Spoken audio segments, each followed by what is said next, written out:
Bon matin tout le monde, j'espère que vous allez bien. Bon nombre d'entre vous ont eu de la difficulté à installer le logiciel Revit. La plateforme, le site est surchargé, bondé de demandes. Donc, faites preuve de patience. Ça fonctionne, je vous l'assure. Assurez-vous que ce soit la version 2021 en français que vous installez. Donc, dans le cours 2, cette capsule-là va servir en fait aux deux groupes. Le groupe du jeudi et vendredi, j'apporte euh, un petit correctif au cours du jeudi. On a amorcé la maquette Revit du projet Microsoft.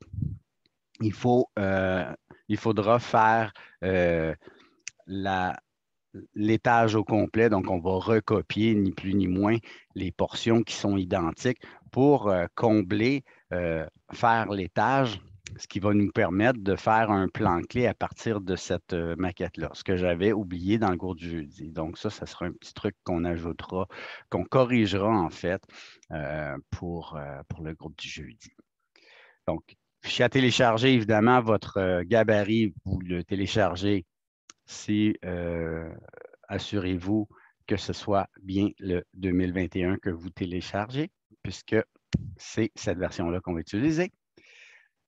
Plusieurs avaient téléchargé là, le premier, en fait, un gabarit. Je m'étais aperçu que le comité n'avait pas fait la mise à jour en fonction de la version 2021 de Revit. Donc, à chaque fois qu'on ouvrait un nouveau projet, ben, il y avait une mise à jour qui se faisait, puis on perdait un peu de temps avec ça. Donc, ce que j'ai fait, c'est que j'ai fait la conversion, puis je l'ai sauvegardé à nouveau. Donc, si vous apercevez qu'en créant un nouveau projet, il fait une mise à jour à chaque fois du fichier, où il vous demande de faire une mise à jour, ben, c'est en fait que la version du gabarit avait été faite avec la version 2020, puisque les versions de Revit qui étaient installées alors sur leur poste, c'était la 2020. Donc voilà, petit correctif que j'ai fait par rapport au gabarit. Donc on télécharge ça. On va télécharger aussi les documents du projet Microsoft. Donc, dans notre document projet Microsoft, vous allez avoir le jeu de plan PDF. Donc, si vous avez un questionnement par rapport au plan de l'existant, ben, je vous suggère d'aller voir là. Si vous n'êtes pas certaine de les hauteurs dans la fenestration, dans les murs rideaux extérieurs, allez voir euh, ce jeu de plan-là. Vous allez avoir les informations. Vous avez le plan de l'édifice. Comme j'ai mentionné, on avait fait une portion là, dans le cours du jeudi. Je vous suggère de faire l'ensemble. Pourquoi? Parce qu'on va faire un plan clé à partir de ça. Donc, l'idée, c'est d'avoir les tâches pour pouvoir générer une image pour mettre dans notre cartouche. C'est pas très long. Les murs sont répétitifs, les colonnes sont répétitives, donc c'est assez simple à finaliser pour avoir en fait l'étage complet pour pouvoir en faire un plan clé éventuellement. Plan cadre de projet Microsoft, ben, en fait, vous avez par planche de dessin le format CAD qu'on pourra insérer en arrière-plan au besoin. Donc, voilà les documents qui sont disponibles présentement. Je vais aller ouvrir mon logiciel.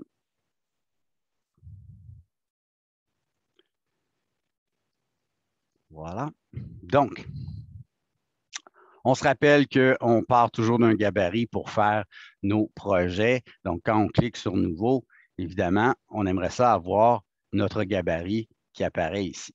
Donc, à la maison, au Cégep, ça ne donne rien de faire ça puisqu'il se réinstalle à chaque fois. Mais à la maison, ce qu'on peut faire, c'est en fait passer à l'interface euh, du logiciel ici, faire fichier et dans la section options, on va pouvoir aller ajouter l'emplacement du fichier de notre gabarit. Donc, vous avez sûrement une liste là, exhaustive que ce soit au cégep ou sur vos postes. Moi, je les ai enlevés, mais je veux ajouter ni plus ni moins que mon gabarit. Faites-vous un répertoire dans lequel vous déposez vos documents, Puis, on va en faire le lien en cliquant sur le plus. Donc, quand je vais cliquer sur plus, ben, je vais aller chercher. Moi, présentement, normalement, il devrait être dans mon bureau. Je vais aller chercher. J'ai tout juste de le télécharger. Donc, il est dans mon répertoire téléchargement. Je vais le remettre dans mon bureau pour l'instant. Et je vais en faire le lien. Donc, je le sélectionne et je fais ouvrir. Donc, automatiquement, il va être dans ma liste. Je veux changer, il est à la fin, je veux pouvoir changer son endroit, ben, je le sélectionne et à l'aide des flèches, je vais pouvoir le faire monter, descendre dans ma liste. Moi, pour l'instant, excusez, j'en ai juste un. OK. Donc, ça veut dire maintenant que si je fais nouveau, ben, je vais avoir le gabarit qui va s'afficher automatiquement au lieu de faire parcourir et aller le chercher à chaque fois. Donc, ça, c'est bon pour vos postes personnels. Je m'assure que je suis bien dans l'onglet projet. Dans les groupes précédents, plusieurs avaient ouvert le gabarit puis se demandaient pourquoi, quand il venait le temps de sauvegarder le document, il n'avait pas l'option projet. Bien, en fait, c'est que le logiciel, comme AutoCAD, si j'ouvre un gabarit, puis je veux modifier mon gabarit pour apporter certaines modifications, effectivement, et le ressauvegarder, je peux ouvrir le gabarit pour le corriger. Par contre, si je veux faire un projet, comme dans AutoCAD, quand je fais nouveau, ben, je vais aller chercher nouveau, je vais aller chercher mon dessin et il va le convertir en dessin pour AutoCAD et en projet, dans le cas présent, pour faire un projet. Okay? Donc, c'est l'équivalent de si je fais ouvrir directement, puis je vais chercher mon gabarit, ben, j'apporte des modifications à mon gabarit. La seule option que j'aurai pour la sauvegarde, c'est format gabarit. OK. Donc, la maquette va s'ouvrir. Ce que je mentionnais tantôt, c'est que là, on voit qu'il y a un traitement qui se fait. C'est normal, il ouvre la maquette.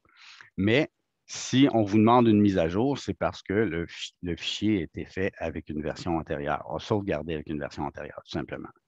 Bien que le nom soit 2021, il peut avoir été ouvert avec une version antérieure. Donc, je vais prendre mon tableau des propriétés. Plusieurs me disaient comment je fais pour les positionner. Bien, en fait, quand je sélectionne ma bande de menu propriétés, je laisse mon doigt dessus et c'est ma souris, mon pointeur que je viens placer par-dessus ma barre de défilement de côté et là, il va s'imbriquer. Tant aussi longtemps que je ne suis pas dans la barre de défilement, ben, le tableau ne va pas s'imbriquer directement dans l'interface. Il va juste rester libre dans l'espace graphique. Donc, petit rappel, c'est un gabarit qui est amorcé. Plusieurs m'ont posé la question pourquoi il y a déjà des éléments dessinés. Bien, c'est qu'en fait, ce gabarit-là sert à tous les niveaux.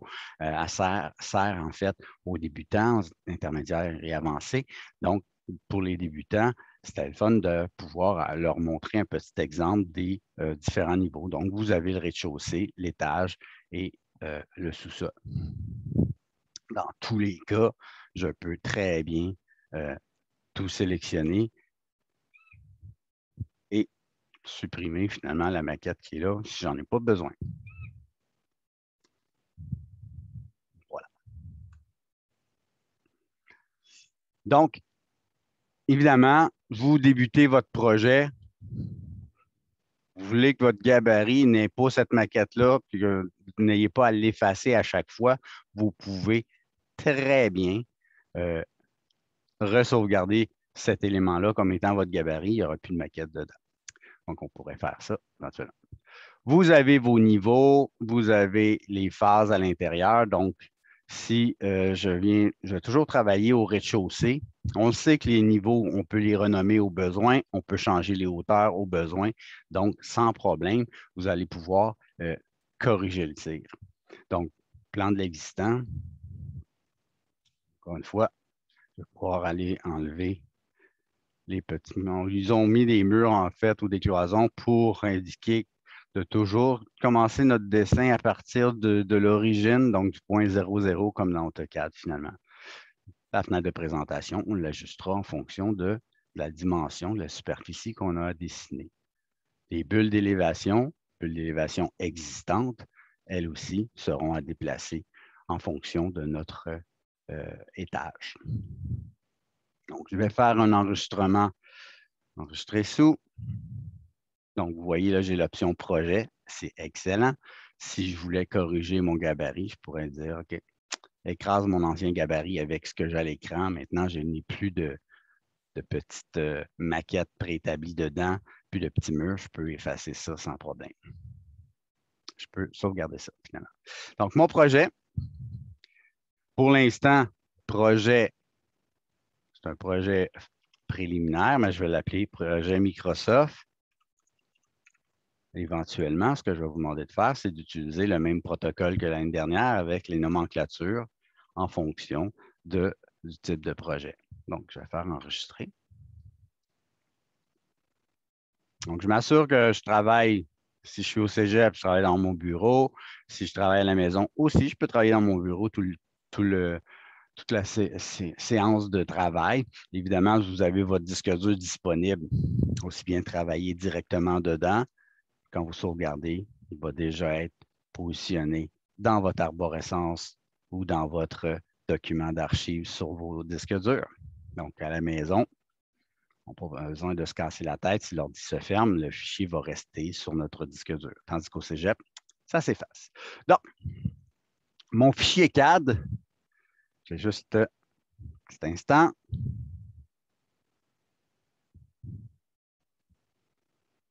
Donc, quand il est le temps d'insérer le fichier CAD, évidemment, on peut aller faire un nettoyage dans notre dessin de base, ce qui a déjà été fait en passant pour le plan de l'étage de l'édifice. Ce que j'avais mentionné à l'autre groupe, c'était on pouvait couper une portion puis juste garder la section qu'on avait besoin pour faire notre aménagement, puisque la partie aménagée, c'est la partie tout au bas du plan qu'on utilise. Ceci étant dit, je me suis rendu compte en cours de route que, donc après le cours, je me suis rendu compte qu'il était préférable de dessiner toutes les tâches. Ça fait un bon exercice de récap en même temps pour faire nos murs rideaux, faire nos choix de cloison, modifications de cloison pour pouvoir faire au mur, en fait, pour faire le périmètre. Donc, je vais venir insérer, dans ce cas-ci, je vais venir insérer mon plan CAD. Je l'ai téléchargé, je l'ai mis sur mon bureau. Donc, vous avez le plan de l'édifice. C'est le 1000 Sherbrooke. Donc, je vais venir insérer. Vous pouvez changer ou non les couleurs. Moi, ce que j'ai fait, c'est que dans le cadre, je les ai toutes mis en blanc. Donc, on peut conserver directement et on va l'insérer au rez-de-chaussée au point 00. OK. Donc, on va s'apercevoir que notre maquette est beaucoup plus grande que notre superficie actuelle. Donc, la fenêtre de présentation, je viens tout simplement la sélectionner pour l'agrandir. Donc, évidemment, je ne referai pas tout le plan complet en démo. Je fais quelques exemples de différents éléments qui peuvent poser problème ou être un petit peu différents de la session passée. En fait, ce n'est pas différent, mais plus des éléments qu'on n'aurait peut-être pas vus. Donc, je vais agrandir ça. Donc, comme je vous ai mentionné tantôt, bon nombre de problématiques que j'ai. Mon ordi est au soutien technique comme tous les ordis des profs normalement pour la mise à jour des logiciels. Nous aussi, on y passe, puis nos postes, malheureusement, on n'a pas les droits administratifs pour modifier, installer les logiciels. Donc, on est un peu à la merci de la DATI, puis ils sont surchargés, puis il y a des pénuries d'ordi, puis en tout cas, c'est le foutoir. Ceci étant dit, ce bâtiment n'a aucune colonne, donc c'est un bâtiment avec des dalles autoportantes d'un niveau à l'autre. On a des blocs de colonnes de service au périmètre. Donc, ces éléments-là, c'est ce qui fait le lien d'un étage à l'autre, donc des colonnes de béton avec des percements à l'intérieur qui nous permettent de passer les éléments d'un étage à l'autre. Donc, les fenêtres ou les murs rideaux sont des murs rideaux de plancher-plafond, en fait, dans le mur extérieur. Certaines portions commencent à 12 pouces du sol et à 6 pouces du plafond, à l'exception de celles placées en façade. Donc, nous, on aménage la portion ici au bas. Donc, tous les murs en périphérie, ici, mur rideau, 6 pouces du sol, 12 pouces du sol, 6 pouces du plafond. Et la portion qui est ici est à 30 pouces du sol jusqu'à 6 pouces du plafond. Quelle hauteur la dalle de plafond, vous allez me dire? La dalle de plafond est à 12 pieds. Donc, on a 12 pieds libres du plancher fini, de la dalle de béton du rez-de-chaussée jusqu'à celle de l'étage. Donc, on ajustera nos hauteurs. C'est des dalles de béton partout. Si on a des murs mitoyens dessinés, donc les murs mitoyens qui vont être un mur mitoyen, c'est le mur qui sépare les espaces locatifs, sépare les espaces locatifs des corridors. Donc, les murs ont 6 pouces et 8. Donc, voilà. Ça, c'est pour les infos dites générales. Donc, je suis dans le plan de l'existant au niveau rez-de-chaussée. J'aimerais ça aller ajuster tout de suite ma dalle de plafond. Je vais prendre une élévation extérieure. Donc là, on voit qu'il y a encore des murs à l'étage qui n'ont pas été effacés. Je peux très bien les supprimer. Donc, faites-vous-en pas. Vous pouvez, s'il reste des éléments résiduels, venir les effacer. De toute façon, nous, ce que nous traitons, c'est en fait le rez-de-chaussée. On l'appelle rez-de-chaussée pour l'instant. On verra à quel étage on est. On pourra renommer nos niveaux. Mais ce qui est important de savoir ici, c'est la hauteur qui est préétablie ici entre mon rez-de-chaussée et mon étage. Je peux ajuster. Donc, je double-clique ici. Je viens chercher ma hauteur. Je sais que j'ai 112. Mon étage est réglé à 12 pieds, ce qui veut dire que si j'ai des murs dalle à dalle ou des murs qui sont vraiment de cette dimension-là, qui est accroché vraiment à la dalle, bien à ce moment-là, si en cours de route, j'ai fait une erreur, en tout temps, si je clique ici ou dans ma bulle, je peux changer le niveau et tous les murs qui sont contraints, accrochés à ce niveau-là, ben, seront ajustés automatiquement. Évidemment, si j'ai des cloisons qui sont libres ou plus basses, je ne vais pas les accrocher à l'étage, je vais les contraindre à une hauteur fixe. Donc voilà. Je reviens à mon plan de l'étage, non pas l'étage, mais plutôt rez-de-chaussée. Voilà. Donc mon plan CAD est là. Donc, pour le reste, on vient mesurer, évidemment, directement sur le plan. Donc, on a un mur extérieur de 2 pieds 2 pouces d'épaisseur. On va venir se faire un mur extérieur de cette dimension-là. Donc, si on se rappelle, on a dans notre section mur des murs préétablis. On va faire une petite tournée là-dedans. Bon, évidemment, des cloisons montant métallique, montant de bois. Si on a des soufflages à faire, on a mur extérieur qui est en briques. C'est ce qu'on va utiliser pour faire le contour de ces éléments-là.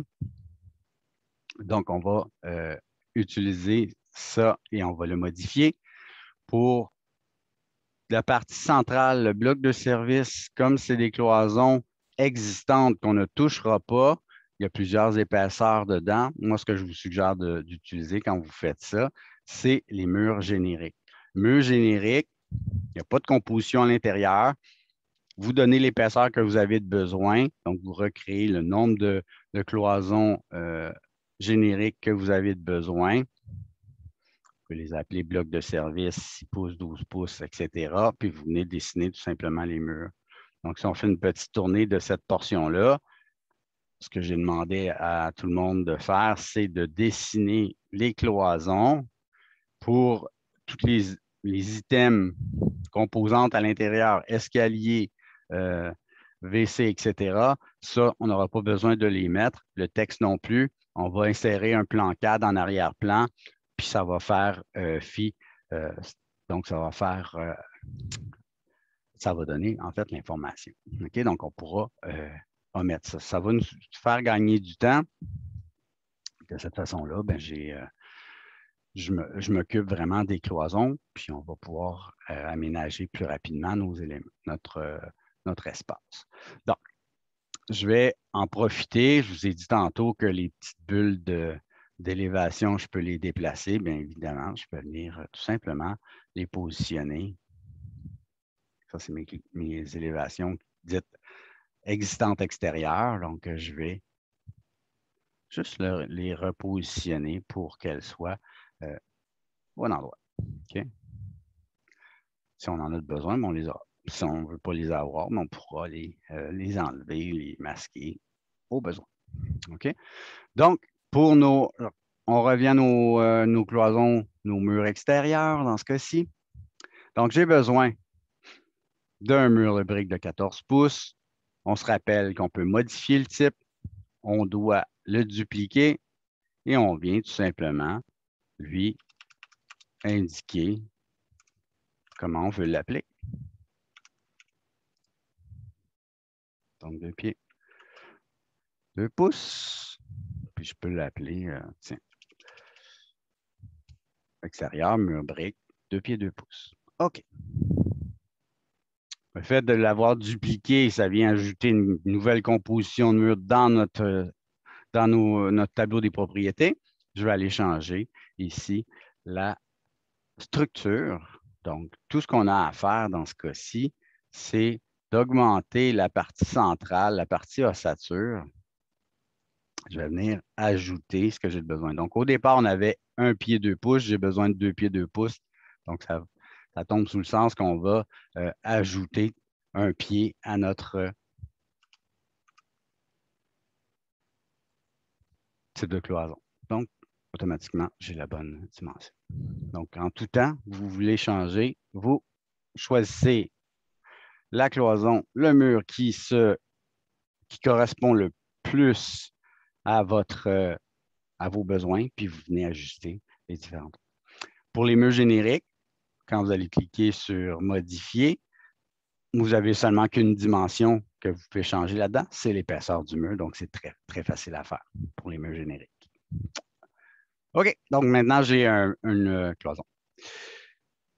Je viens ici spécifier comment je veux dessiner mes murs. Donc, évidemment, quand vous allez faire des planifications, vous allez centrer les nouvelles cloisons par rapport à l'axe des murs. Donc, ça va bien. J'ai un relevé, je peux prendre la ligne extérieure ou la ligne intérieure. Donc, dépendant dans quel sens vous dessinez, dans le sens des aiguilles d'une montre, sens contraire des aiguilles d'une montre. Donc, je peux venir choisir la ligne intérieure ou la ligne extérieure. Je contrains ici, c'est au rez-de-chaussée, excellent. Décalage inférieur, est-ce que je veux que ça descende en bas du rez-de-chaussée? Non, donc 0. Contrainte supérieure, je veux qu'elle soit attachée dans ce cas-ci à l'étage 1. J'ai placé mon étage 1 à 12 pieds, donc automatiquement, la hauteur se fait. Je viens dessiner mes murs. Donc, si j'ai des formes rectangulaires, etc., je viens sélectionner la forme. Dans le cas présent, je vais utiliser le mode ligne et je vais venir dessiner mes cloisons. Donc, j'ai la ligne intérieure. Donc, si je m'en vais dans ce sens-là, il fait le décalage vers l'extérieur, donc ça va bien. Vous allez vous en apercevoir assez vite si vous avez mal dessiné vos murs, en fait. Bien, ils vont faire le décalage vers l'intérieur ou l'extérieur. Donc, la ligne que vous choisissez est en fonction du sens de rotation que vous dessinez. Donc, moi, je vais dessiner mes murs extérieurs d'une colonne à l'autre et je vais reprendre de l'autre côté. Et c'est un mur complet qu'on dessine ici. Donc, c'est vraiment des murs complets qu'on n'arrêtez pas aux ouvertures. Donc, ne faites pas comme dans le cadre. Là. On dessine vraiment par-dessus tout le tour de cette façon-là. Okay? Donc, il n'y a pas aucune interruption dans mon mur extérieur. Quand il viendra le temps de placer notre mur rideau, ça va créer les ouvertures automatiquement. Donc, cassez-vous pas la tête avec ça. Donc, ça va. Pour les colonnes, donc les colonnes, on va faire un in situ. OK? Donc, le in situ peut comporter un objet, plusieurs objets de même type. OK? Donc, quand vous dessinez, encore une fois, je ne dessinerai pas tout. L'idée, c'est de venir dessiner par-dessus. Donc, dans l'architecture, on sait, on peut insérer des composantes, on peut créer un in situ. Ce qui est important de savoir, c'est qu'on doit choisir la catégorie pour qu'elle soit bien répertoriée. Donc, dans le cas présent, ça, je vais l'appeler, donc c'est un poteau, par exemple. Poteau 1. Je veux faire une extrusion. Donc, ce que j'ai fait avec le groupe, j'ai fait un in situ hyper rapide, c'est-à-dire que j'ai dessiné un rectangle. Donc, c'était pour besoin de la cause, j'ai juste dessiné ma forme comme ça. Moi, ce que je vous demande de faire, c'est de dessiner les différents objets.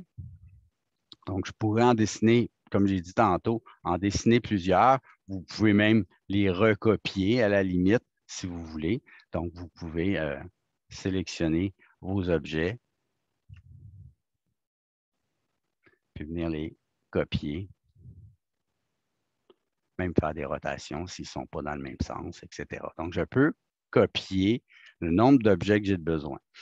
La chose à retenir quand on fait des in situ, c'est des contours qu'on est en train de dessiner. Donc, les lignes doivent être parfaitement jointées les unes aux autres, donc ne doivent pas excéder. Elles ne doivent pas, on ne doit pas avoir des doublons ou des superpositions de lignes. Donc, double ligne, ça ne fonctionnera pas non plus. Dès que je clique sur mon petit crochet, ben là, il me dit ah, il y a des lignes qui ne correspondent pas. OK?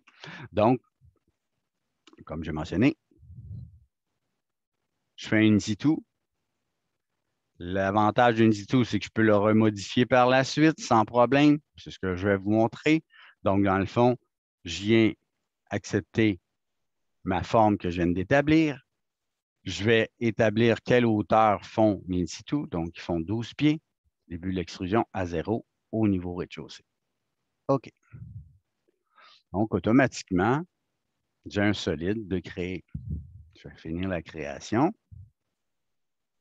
Si je regarde le 3D, j'ai maintenant, normalement, un mur, une cloison extérieure ici, ou un mur extérieur plutôt. Et vous avez ici votre in situ. OK? Donc, en tout temps, vous pouvez aller modifier. Ce que j'aime bien faire, c'est d'avoir mes deux vues que je veux utiliser pour travailler, puis me faire une mosaïque. Donc, une vue mosaïque, et je peux voir mon 3D en même temps que je travaille dans mon plan. Donc, je vais juste me tasser un petit peu. Donc, j'ai à faire des modifications dans mon in situ, je le sélectionne, je fais modifier in situ et je peux aller corriger. Donc, je pourrais aller retourner dans mon extrusion, refaire ma ligne de contour et corriger le tir s'il y a lieu. Okay? Donc, bien souvent, on va faire des in situ pour faire une volumétrie dans votre espace. Vous êtes en train de planifier, puis là, vous voulez voir un peu quel espace ça prend, vos modules. Bien, un in situ, c'est rapide, vous faites le contour, puis vous montez la hauteur que vous avez besoin, puis on a tout de suite le visuel dans le 3D pour voir. Donc, très rapide à utiliser. Moi, je l'utilise souvent pour faire ça. Donc, de cette façon-là, les études de volumétrie avec ce logiciel-là, excellent choix. Je vais refermer le truc. Autre petit truc que les gens m'ont mentionné souvent, en fait, c'est que par défaut, le logiciel va dessiner en ligne très grasse. Donc, bien souvent, on perd l'info un petit peu. Dans le haut de votre écran, vous avez lignes fines, vous pouvez cliquer là-dessus en tout temps pour remettre vos lignes fines. Cet outil-là est aussi disponible dans AutoCAD pour voir les cas. Autre petit truc, on est à l'échelle 1/4 de pouce pour l'instant, c'est parfait, aucun problème là. Le niveau de détail, donc on voit ici toutes les lignes à l'intérieur de nos murs extérieurs, donc la brique, l'isolant, les espaces d'air, etc. Donc, je n'ai pas besoin de voir ça. Donc, je viens ici ajuster mon niveau de détail, en fait. J'ai demandé on est dans un plan de l'existant, donc les poteaux doivent être aussi en grisé. Donc, quand vous allez faire votre in situ, prévoyez le rectangle à l'intérieur pour faire l'espace vide, si on veut. On va pouvoir avoir cette info-là quand on va insérer notre plan 4, voir les lignes qui sont en arrière-plan. Donc, on va créer notre petit rectangle pour que ça laisse un vide. Donc, je veux que mes poteaux aussi soient en grisé, ils sont existants. Donc, à l'aide du tableau VV, je vais pouvoir aller dans mon niveau plan de rez-de-chaussée existant, lui mentionner que, vous voyez, les murs ici, on dit qu'ils sont en gris quand on coupe dedans horizontalement. Bien, je vais faire la même chose pour les poteaux. Donc, je vais prendre exactement le même critère. Je vais lui dire, je veux un remplissage solide et la couleur grisée comme ça, c'est parfait. OK. Donc, maintenant, j'ai un paramètre qui me permet, je l'applique, qui me permet à ce moment-là d'identifier mes poteaux, mes éléments de structure existants en grisé. Vous voulez voir votre plan CAD en arrière-plan? Encore une fois, dans VV, je vais aller dans ma section mur, puis je vais aller tout simplement ajuster ma transparence. Petit truc qu'on va remettre à 0 quand on en a terminé. Donc, ça nous permet de voir notre... Donc, contrairement à tantôt où on voyait nos lignes de composition de mur, là, c'est vraiment le plan CAD qu'on voit en arrière-plan. OK? Je pourrais faire la même chose au niveau des poteaux si jamais je ne vois pas le petit rectangle, évidemment, parce qu'ils sont opaques. Autre petit truc qui pourrait être utile, ce serait de placer notre style visuel en mode filaire, mais honnêtement, beaucoup plus efficace la transparence. Donc ici, je fais un exemple pour le mur rideau. Donc, mur rideau, encore une fois, mesurez sur le plan les dimensions. Ça va être le même principe pour vos cloisons, vos murs, vos cloisons de... Donc, si je prends ma mesure, excusez, ma souris a comme... Normalement, on devrait avoir un 2 pouces par 4 pouces. Donc, j'ai des meneaux de 2 pouces par 4 pouces. J'ai suggéré à l'autre groupe de mettre ça partout. Donc, on va utiliser ces meneaux-là pour notre mur extérieur partout. Donc, rappelez-vous qu'on a des hauteurs de mur rideau différents d'un espace à l'autre. Donc, je vais aller chercher mon mur rideau.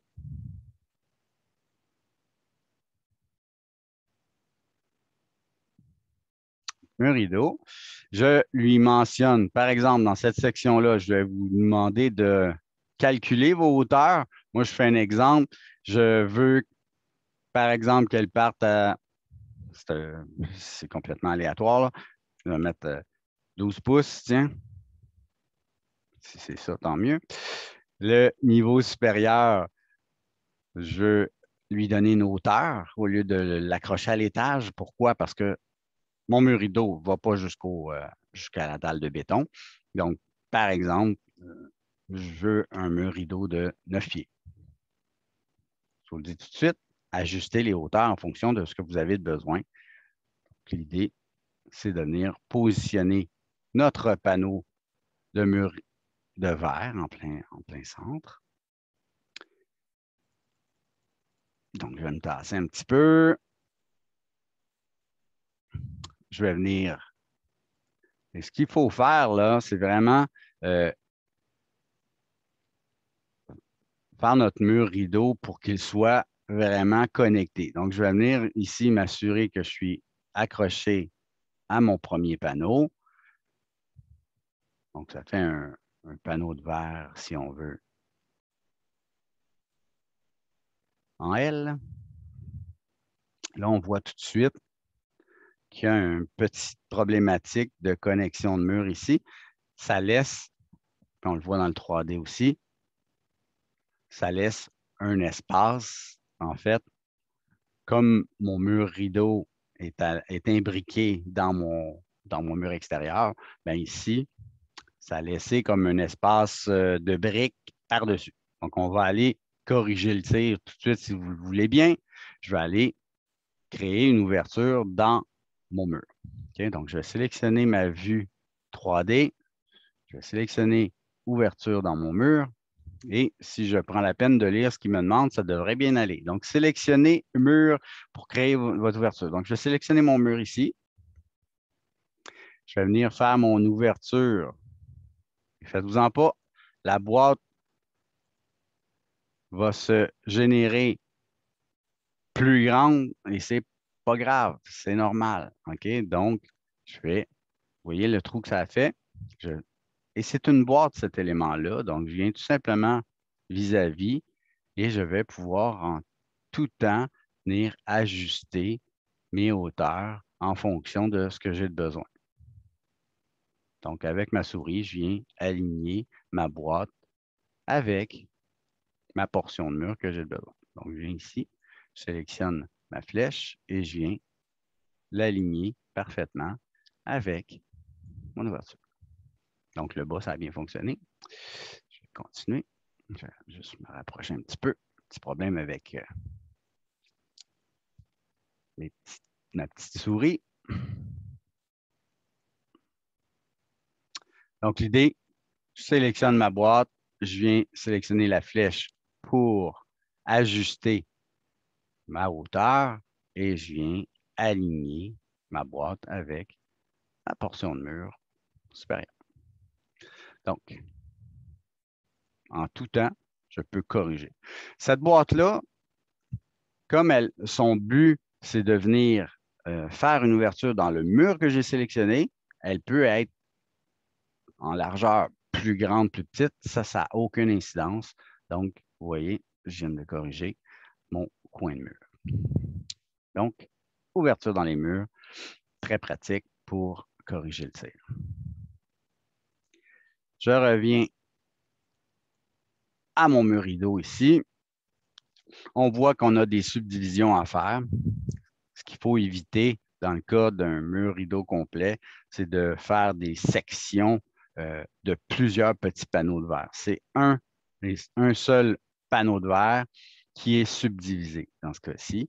Donc, je viens faire quadrillage mur rideau et je viens tout simplement, on pourra regarder même en 3D ce que ça fait automatiquement.